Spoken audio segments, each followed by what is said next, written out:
If this does happen, it may just be the greatest wrestling match ever. Charlie Caruso says that this would be the greatest wrestling match ever between Edge and Randy Orton.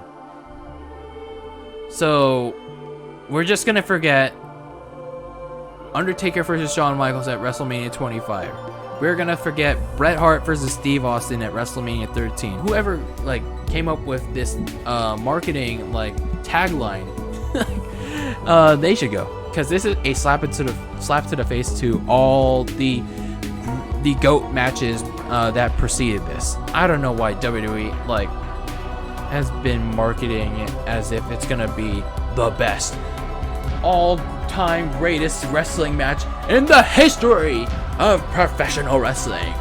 Yeah! Well, here we are, almost a month later, and let's just cut to the chase. What's up, everyone? It is DylanLasagna here, and do I think that Edge and Randy Orton have the greatest wrestling match ever at Backlash 2020? Short answer, no. But, there's a big but. There's a caveat to that no answer, and we're gonna get into this video. So if you didn't catch the intro, almost 1 month ago, I bashed this match, not because Edge and Randy Orton couldn't pull off a great match, not the greatest match ever, but because of the marketing. Hence, as you can see on one of the sides of the screen, it's the tagline that bothers me rather than the match itself. It's the tagline of the match. You can't call it the greatest wrestling match ever, not only when it hasn't happened yet, but because it's from two wrestlers. It's one of the wrestlers involved that hasn't wrestled in 9 years, and another wrestler that hasn't really put on a match of the year contender. And not only that, they're disregarding years worth of match of the year contenders. For example, from the top of my head, at least on the WWE side, Bayley versus Sasha Banks from TakeOver Brooklyn. Who else is there? John Cena versus CM Punk at Money in the Bank 2011. Undertaker versus Shawn Michaels at WrestleMania 25 and 26, but specifically 25. The Rock versus Steve Austin at WrestleMania 19 and 17. And Bret Hart versus Steve Austin at WrestleMania 13. So those are just some WWE specifics. There are some non-WWE match of the year contenders, but I don't know that many. But anyway, that's besides the point. WWE, it's they didn't need to use this tagline for Edge versus Orton. But over the past couple weeks leading up to this match, they still used the greatest wrestling match ever tagline. They even brought in some legends, some Hall of Famers to promote Edge versus Randy Orton as such. And at that point, I just thought they were trolling. I really thought they were trolling with me. So then we get to the match. We get to Backlash. It's the main event of Backlash. It was reported to be pre-taped, and apparently it was. There was no live logo on the top right corner of the screen, so it was clear indication that it was pre-taped. And then there was a lot of great things about this match, but there were some other problematic things for me in this match. One thing, the promo was good. The pre-match promo was good.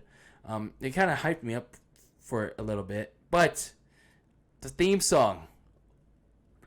What is up with the theme song? It is if you want to make it the greatest show, you gotta use the right version of the greatest show from The Greatest Showman.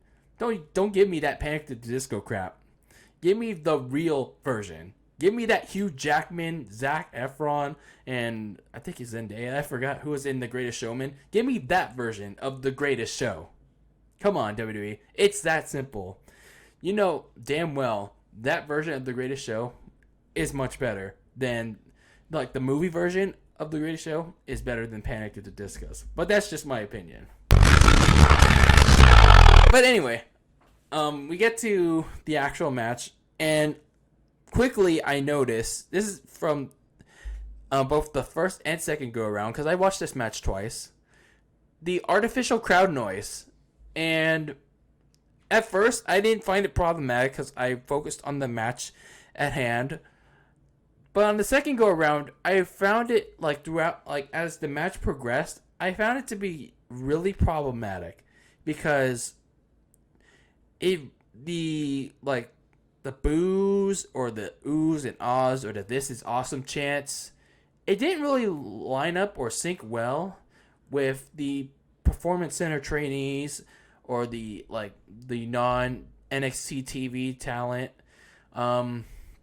So it didn't, like, whatever piped in crowd noise that WWE put in post production, it didn't really line up well.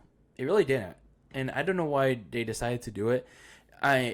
In a fairness counterpoint, like, I know why they did. They want to make it to present it as the greatest wrestling match ever, but I don't think it, like, artificial crowd noise really helped them in this case.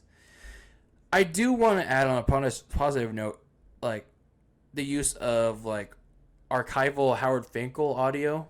I think that was a really good tribute to him, especially with the Madison Square Garden microphone thing at the beginning, and using, again, the audio of introducing Randy Orton and Edge at the beginning. So that was a really good touch to it. And then you have Charles Robinson as, like, in classic referee garb, and then he's all mic'd up at the beginning explaining the rules. So that was a nice little touch there. Then we get to the match. The beginning is what you expected of some basic wrestling 101. Edge, like, when he did, like, a couple of arm drags to begin the match, it looked like he looked like he didn't lose a step. He didn't lose a step at all, and that looked pretty damn good. It looked pretty damn good when Edge showed no signs of ring rust in the beginning of this match. So that was a good plus there. And I really liked the storytelling in this match, especially at the beginning and throughout the match. And I'll get to the beginning first. So in the beginning, Randy Orton kept countering Edge's moves. Like, for example, every time Edge tried to perform, like, you know, he tried to do a small elbow drop, like a running elbow drop on Randy Orton, but he missed. And Samoa Joe on commentary was pointing out the doubt. That became a big theme at the beginning. Like, there's that doubt again from Edge, and that was a really good story element there. And then during the rest of the match, the Edge's neck problems, and that's a good thing, but it also made me cringe a little bit, especially when Randy Orton hit a superplex on Edge in the middle of the match. So Randy Orton hits a superplex on Edge, and then Edge starts twitching. He starts twitching, and that kind of scared me a bit because it's like, oh shit, did Edge injure his neck again? I'm just like, he's giving me that weird stare, and it was kind of making me cringe a bit. It was kind of making me really concerned there. And then I think a little bit earlier, Randy Orton got busted open from a headbutt, and that was a nice little touch of blood there. And then we get to what I thought was a really odd thing to do here with like a couple of callbacks here.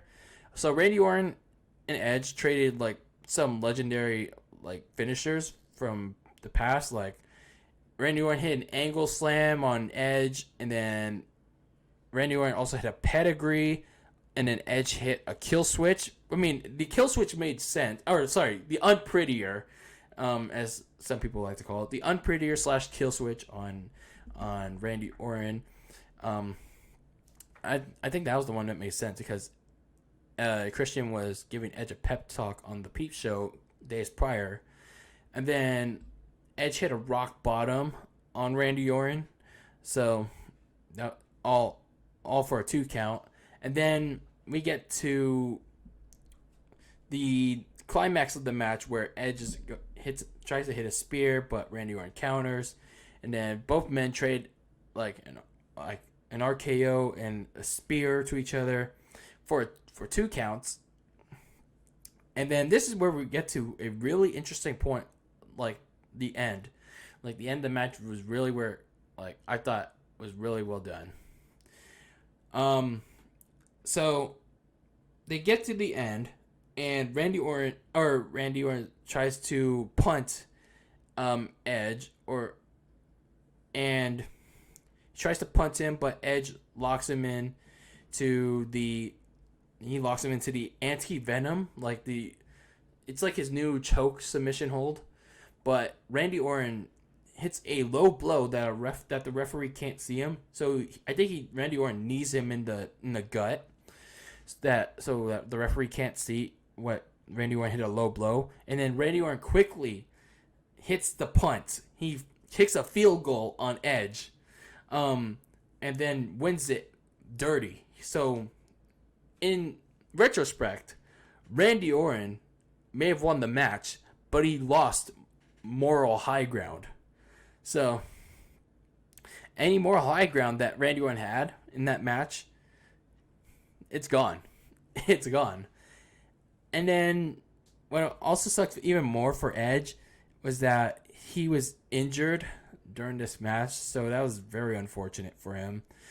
And he tore I believe he tore his triceps. They didn't say which spot he tore it from. He tore it in, but man, that really sucks, man. It's like he came back in the Royal Rumble, like in a very surprise return. Then he had that last man standing match. I'll reserve my feelings for that, but nonetheless, he still had his first match back at WrestleMania, and then he had his first actual wrestling match in a really good showing, very good showing at Backlash, and he gets injured. It really sucks. It's like now we have to wait who knows how long. We might not see Edge for he's gonna miss at least SummerSlam. Now we won't see him for who knows, maybe until after SummerSlam, or maybe the rest of the year. It's gonna suck. It's like, but that's the good thing about it's like the injury is just a roadblock. The triceps injury is just a roadblock for Edge to overcome. It's like he'll come back from it, and then WWE actually has a reason to have one last match between Edge and Randy Orton, whether fans like it or not. There's a story to tell in this match. It's like Edge won at WrestleMania, but he wasn't the better. Randy Orton mentioned that he wasn't the better wrestler. Then at Backlash, Edge indeed did prove that he was a really good wrestler, but Randy Orton cheated his way to winning the quote-unquote greatest wrestling match ever, using a low blow and then punting him. So he lost morally, but he won the match anyway. So there's a legitimate story to tell here for one final match. That depends on if WWE wants to explore it and when Edge is cleared to return to action. It could push this to the Royal Rumble, or hell, they could do it all the way till WrestleMania. It depends on when Edge is ready to return. So we shall see. But as for this match at Backlash, I thought it was really good. A lot of really good wrestling prowess and a lot of good storytelling, especially on Samoa Joe's part. He did a really good job telling this story. He carried this match on commentary. He really did. And I thought the wrestling callbacks were a little too much, but it was whatever. It didn't really detract from the match there. And I really loved the end. And it convinced me for one last match between Edge versus Orton in their rivalry. So I'm looking forward to it. Now, again, was it the greatest wrestling match ever? No, not by a long shot. And I don't think WWE should have marketed it that way. if they kept it as just a regular wrestling match, like if it left the marketing out of it, then by all means they still could have had that great ass wrestling match. But they should have kept the greatest wrestling match ever tagline out of it. But at the end of the day, it's just like, it was still a really good match nonetheless. And Edge and Randy Orton, they showed up to work when everyone else at Backlash didn't. I mean, except for Jeff Hardy and Sheamus. Outside of Jeff Hardy and Sheamus and Edge and Randy Orton, nobody else really showed up to work at Backlash. And that's saying something. But anyway, those are my thoughts on what was the really good / great wrestling match at Backlash. And let me know what you all think about it in the comments below. Anyway, everyone, always be delicious. Don't forget to like, comment, subscribe, and I'll see you all next time. Take care, everyone.